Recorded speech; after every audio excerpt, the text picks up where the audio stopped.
1 ঘন্টার মধ্যে আসামিদেরকে গ্রেপ্তার করবেন, পুরো 24 ঘন্টা সময় না, 1 ঘন্টা সময় দেওয়া হলো।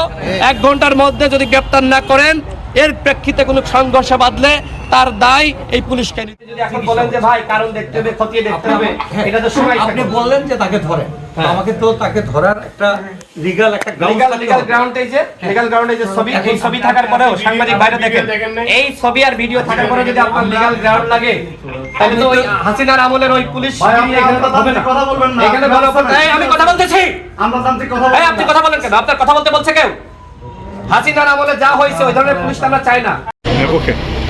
আজকে কেন্দ্রীয় শহীদ মিনারে জাতীয় বিপ্লবী পরিষদের একটি সমাবেশ ছিল।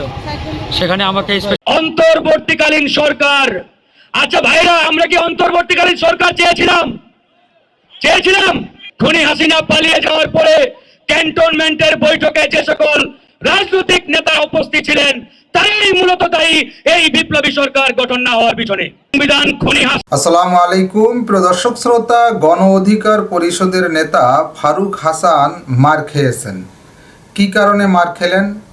তিনি তারেক রহমানের গণ অধিকার পরিষদের এক অংশ থেকে ভিপি নূরের অপর অংশে যোগ দেওয়ার কারণে কি মার খেয়েছেন? না, সে কারণে নয়। তাহলে কি কারণে? তিনি যে বক্তব্য দিয়েছেন সেই বক্তব্যটি আপনারা শুনবেন মার খাওয়ার পূর্বে। তারপরে মার খেয়েছেন, সে মার খাওয়ার পরে আলোচনাটিও শুনতে পারবেন। এবং তারপরে গণ অধিকার পরিষদের নেতা রাশেদ বিস্তারিত ব্যাখ্যা দিলেন আসলে কেন ফারুক হাসানকে মারা হয়েছে। চলুন ভিডিওতে বিস্তারিত দেখে আসি। অন্তর্বর্তীকালীন সরকার, আচ্ছা ভাইরা, আমরা কি অন্তর্বর্তীকালীন সরকার চেয়েছিলাম? খুনি হাসিনা পালিয়ে যাওয়ার পরে ক্যান্টনমেন্টের বৈঠকে যে সকল রাজনৈতিক নেতা উপস্থিত ছিলেন, তারাই মূলত দায়ী এই বিপ্লবী সরকার গঠন না হওয়ার পিছনে। সংবিধান খুনি হাসিনা এবং ভারত কর্তৃক সার্জারিকৃত সংবিধান, এই সংবিধান ছুঁড়ে ফেলে দিয়ে আমরা জুলাই আগস্ট বিপ্লব করেছি। আর আজকে এই সংবিধানের দোহাই দিয়ে আমাদেরকে হাইকোর্ট দেখানো হয়, আমাদেরকে সুপ্রিম কোর্ট দেখানো হয়। আমরা এই সরকারকে একাধিকবার বলেছি, আমরা হাইকোর্ট সুপ্রিম কোর্ট আপনাদের আগেই দেখে আসছি, আমাদেরকে হাইকোর্ট সুপ্রিম কোর্ট দেখাবেন না। এই সংবিধান আমরা মানি না। এই সংবিধান ছুঁড়ে ফেলে দিয়ে এই জুলাই আগস্ট বিপ্লব করেছে এদেশের ছাত্র জনতা। কিন্তু বড় দুঃখের বিষয়, পরিতাপের বিষয়, আজকে একটি অশুভ রাজনৈতিক চক্রের গভীর ষড়যন্ত্রের যাতা করে আমাদেরকে একটি এই সংবিধানের ফর্মুলার মধ্যে ঢুকিয়ে দেওয়া হয়েছে। তারা নাম দিয়েছে অন্তর্বর্তীকালীন সরকার। আচ্ছা ভাইরা, আমরা কি অন্তর্বর্তীকালীন সরকার চেয়েছিলাম? কথা বলতে হবে প্লিজ। স্লোগান না, স্লোগান বন্ধ করেন। আমরা বিপ্লবী সরকার চেয়েছিলাম, আমরা অন্তর্বর্তীকালীন সরকার চাই নাই। কিন্তু পরিকল্পিতভাবে সেই বিপ্লবী সরকার গঠন করতে দেওয়া হয় নাই। কারা করতে দেয় নাই সেটি ইতিমধ্যেই পরিষ্কার হয়ে গেছে। সেই 5ই আগস্টে খুনি হাসিনা পালিয়ে যাওয়ার পরে ক্যান্টনমেন্টের বৈঠকে যে সকল রাজনৈতিক নেতা উপস্থিত ছিলেন, তারাই মূলত দায়ী এই বিপ্লবী সরকার গঠন না হওয়ার পিছনে।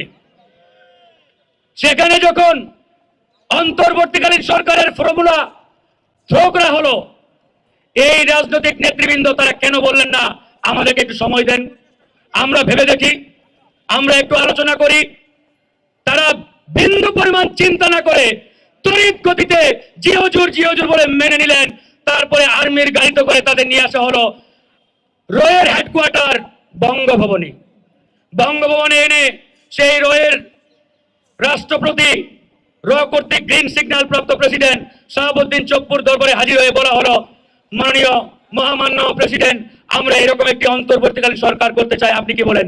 সে বলল ইয়েস, করা যায়। বুঝছেন তো? তখন পর্যন্ত প্রত্যেকটি ফর্মুলা তাদের সূক্ষ্ম সেই প্ল্যান ওয়াইজ হচ্ছে। এরপরে এই অন্তর্বর্তীকালীন সরকারের ভবিষ্যতে কেউ যাতে বৈধতা চ্যালেঞ্জ করতে না পারে, ওই রাষ্ট্রপতি দপ্তর থেকে প্রধান বিচারপতির দপ্তরে চিঠি পাঠানো হলো যে এটা বৈধ নাকি অবৈধ, ভবিষ্যতে কেউ যাতে প্রশ্ন না করতে পারে, আপনি কি বলেন জনাব? বাংলাদেশের প্রধান বিচারপতি, তখন পর্যন্ত হাসিনার নিয়োগপ্রাপ্ত প্রধান বিচারপতি, সে বাংলাদেশের প্রধান বিচারপতি ছিল না 5ই আগস্টে। সে বলল ইয়েস, খুব ভালো ফর্মুলা, হয়ে যান, করে ফেলেন, সিগন্যাল দিয়ে দিল। তারপরে হলো কি, অন্তর্বর্তীকালীন সরকার। এই সরকার না অন্তর্বর্তীকালীন, না বিপ্লবী, না অমুক না তমুক, কিছুই জানি না, একটা জগা খিচুড়ি সরকার বানিয়ে ফেলেছে। এরা বলে কেউ আমরা এই সংবিধান মানি না, আবার কেউ বলে সংবিধানের কিছুটা মানি, কেউ বলে অল্প মানি, এরকম একটা অবস্থা।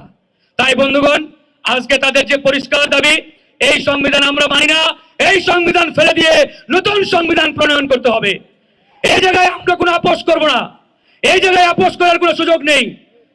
তাই আমাদেরকে সমস্যারে আওয়াজ তুলতে হবে। আজকে আহত ভাইয়ের এখানে কাতরাচ্ছে, কেন তারা কাতরাবে?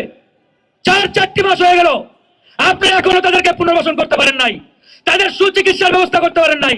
আজকে আমার আহত ভাই, তার পা নেই, হাত নেই, তাকে এখানে কেন এসে দাঁড়াতে হবে? কেন তার অধিকার আদায়ের কথা বলতে হবে এই শহীদ মিনারে এসে? এই সরকারের দায়িত্ব ছিল না? এটা কি আওয়ামী খুব কঠিন কাজ? তারা যদি প্রত্যেকটা উপজেলা পর্যায়ে দায়িত্ব দিতেন, 2 মাসের মধ্যে আমরা সুন্দর একটি তালিকা করে এই সরকারকে দিতে পারতাম, উপজেলা ওয়াইজ।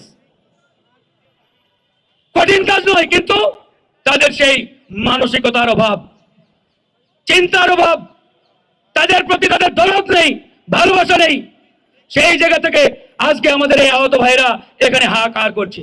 তাদের নিয়ে কয়জন কথা বলছে? আমি এই বিপ্লবী পরিষদকে ধন্যবাদ জানাই যে তারা দেরিতে হলেও আমাদের আহত ভাইদের এখানে নিয়ে আসছে।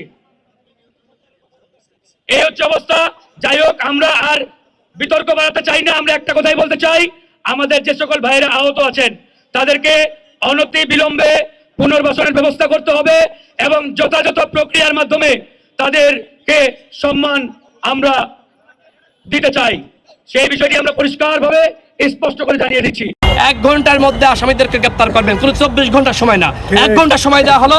1 ঘন্টার মধ্যে যদি গ্রেপ্তার না করেন, এর প্রেক্ষিতে কোনো সংঘর্ষ বাঁধলে তার দায় এই পুলিশকে নিতে। যদি এখন বলেন যে ভাই কারণ দেখতে হবে, খতিয়ে দেখতে হবে, এটা তো সময় আপনি বললেন যে তাকে ধরেন, আমাকে তো তাকে ধরার একটা লিগ্যাল একটা গ্রাউন্ড এই যে লিগ্যাল গ্রাউন্ড এই যে ছবি, এই ছবি থাকার পরেও সাংবাদিক বাইরে দেখেন, এই ছবি আর ভিডিও থাকার পরেও যদি আপনার লিগ্যাল গ্রাউন্ড লাগে, তাহলে তো ওই হাসিনার আমলের ওই পুলিশ এখানে তো হবে না। কথা বলবেন না, এখানে আমি কথা বলতেছি, আমরা তান্ত্রিক কথা এই আপনি কথা বলেন কেন? আপনার কথা বলতে বলছে কেউ? হাসিনার আমলে যা হয়েছে ওই ধরনের পুলিশ আমরা চাই না। আজকে কেন্দ্রীয় শহীদ মিনারে জাতীয় নাগরিক জাতীয় বিপ্লবী পরিষদের একটি সমাবেশ ছিল। সেখানে আমাকে অন্তর্বর্তীকালীন সরকার। আচ্ছা ভাইরা, আমরা কি অন্তর্বর্তীকালীন সরকার চেয়েছিলাম? খুনি হাসিনা পালিয়ে যাওয়ার পরে ক্যান্টনমেন্টের বৈঠকে যে সকল রাজনৈতিক নেতা উপস্থিত ছিলেন তারাই মূলত দায়ী এই বিপ্লবী সরকার। দর্শক শ্রোতা, এই বিষয়ে আপনার মতামত চাচ্ছি। কমেন্ট বক্সটি আপনার, লিখতে পারেন কমেন্ট বক্সে আপনার মতামত। আজকে এই পর্যন্তই। আল্লাহ হাফেজ।